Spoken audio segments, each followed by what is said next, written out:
جو لوگ دو چار ترانے گا کر سمجھ رہے تھے کہ وہ انقلاب کے لیے جدوجہد کر رہے تھے، انہیں اب سمجھ آ گئی ہوگی کہ وہ انقلاب کی الف بے سے بھی واقف نہیں۔ ان کا نہ تو کوئی سیاسی شعور تھا اور نہ ہی تاریخ سے واقفیت۔ انہیں علم ہونا چاہیے تھا کہ ناکامی کی صورت میں یہ بغاوت کہلائے گی اور اس کی معافی نہیں ہوگی۔ یہ گڈے گڈی کا کھیل نہیں تھا۔ ان کو شکر کرنا چاہیے کہ ان کا تعلق پنجابی ایلیٹ سے ہے، بلوچستان سے نہیں۔ کم سے کم ان پر عدالت میں مقدمہ تو چلے گا۔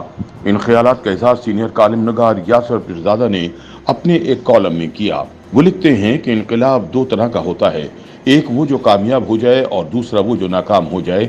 ناکام ہونے والا انقلاب دراصل انقلاب نہیں ہوتا بلکہ وہ بغاوت کہلاتا ہے۔ کامیاب انقلاب کے بعد بادشاہوں اور حکمرانوں کو عموماً ان کے ساتھیوں سمیت محلات سے باہر گھسیٹ کر موت کے گھاٹ اتار دیا جاتا ہے، جبکہ ناکام انقلاب میں یہی سلوک باقیوں کے ساتھ کیا جاتا ہے۔ روس میں بالشوک انقلاب کے بعد حکمران نیکولس دوم کو اس کے خاندان کی عورتوں کے ساتھ گولیاں مار کر ہلاک کیا گیا تھا۔ کہا جاتا ہے کہ شاہی خاندان کی ان عورتوں نے اس قدر بھاری بھرکم اور بیش قیمت زیورات پہنے ہوئے تھے کہ پہلے حلے میں بندوق کی گولی ان پر اثر نہ کر سکی، انہیں تیز دھار خنجر سے مار کر ہلاک کرنا پڑا۔ اسی طرح فرانس میں انقلابیوں نے شہنشاہ فرانس لوئی کو موت کی سزا سنائی اور اس کا سر گلوٹین میں دے کر کاٹ دیا۔ تاریخ کا ستم دیکھیں، یہ کام اسی جلاد نے انجام دیا جو اس سے پہلے شہنشاہ کا جلاد تھا۔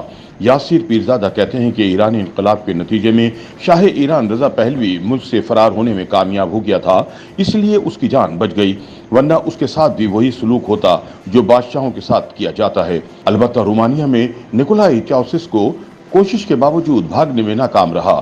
انقلابی نے اسے بیوی کے ساتھ باندھ کر فائرنگ اسکواڈ کے سامنے کھڑا کر کے گولیوں سے بھون دیا۔ ایک مثال ناکام انقلاب کی اور بھی ہے۔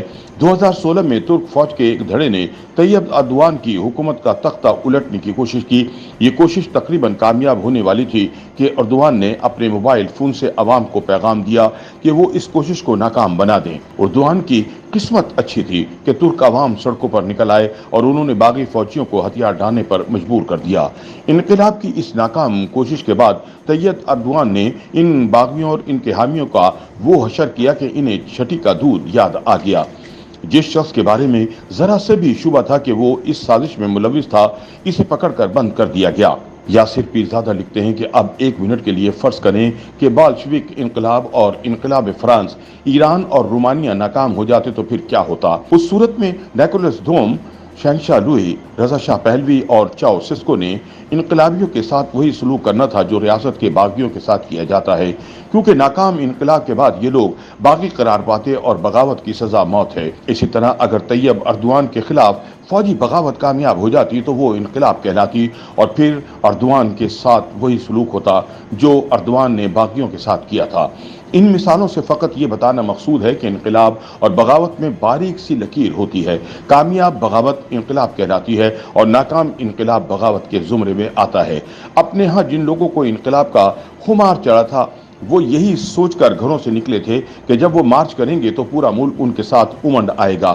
یہ وہ لمحہ تھا جب کاروبار زندگی معطل ہو جاتا، سرکار کا سکہ چلنا بند ہو جاتا، زمین ساکن ہو جاتی اور عورتیں بچے جننا بند کر دیتی۔ اس موقع پر انقلابیوں کا دیوتا اپنی پوری آن بان کے ساتھ ظاہر ہوتا، کوئی اس کے قہر کا سامنا نہ کر سکتا، وہ جو کہتا وہی ہوتا۔ مملکت اس کی محتاج ہوتی، ریاست اس کے تابع ہوتی، دیوتا کے مخالفین خس و خاشاک کی طرح بہہ جاتے، جبکہ انقلابی ملک کی گلیوں میں ترانے بجاتے جھومتے پھرتے۔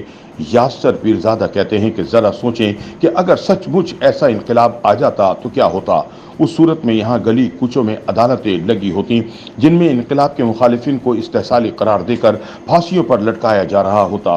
ممکن ہے کچھ لوگ کہیں گے کہ یہ بات مبالغہ آمیز ہے، چلیں مبالغہ ہی صحیح، لیکن اگر حقیقت پسندی سے بھی کام لیں تو یہ بات اطمینان سے کہی جا سکتی ہے کہ جو زیادتیاں اس وقت ہو رہی ہیں، انقلاب کی کامیابی کی صورت میں یہ زیادتیاں کم از کم 10 گنا زیادہ ہونی تھیں۔ اصل بات یہ ہے کہ انقلاب کو ہم نے بچوں کا کھیل سمجھ لیا ہے۔ جو لوگ دو چار ترانے گا کر سمجھ رہے تھے کہ وہ انقلاب کے لیے جدوجہد کر رہے تھے، انہیں اب سمجھ آ گئی ہوگی کہ وہ انقلاب کی الف بے سے بھی واقف نہیں۔